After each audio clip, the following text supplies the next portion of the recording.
સવા, મારે તારે ત્યાં કાયમી નિવાસ કરવો છે.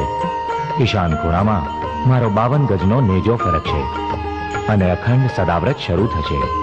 પણ મારાથી તો કંઈ જ બની શકે એમ નથી. હું નેજો ક્યાં ચડાવું? આપની આજ્ઞા હોય તો મારે ઘરે એક લીમડી છે. એ લીમડી પર હું નેજો ચડાવું તો ભલે, બીજે ક્યાંય નેજો ચડાવાય એમ નથી. તું ફિકર કરીશ નહીં. તારી જોગવાઈ હોય કે ન હોય, પણ મારે તારે ત્યાં જ બેસવું છે. આ તો પૂર્વનો નિકટનો નાતો છે, એટલે અનુકૂળ બન્યું છે. આગળ ઉપર સમય અનુકૂળ બનતા અનાયાસે જે પુરુષના હાથે જે કંઈ બનવાનું હશે તે બનશે. જેવી આપની ઈચ્છા. મારાથી તો કંઈ જ બની શકે એમ નથી. હું તો આપના ચરણનો દાસ છું.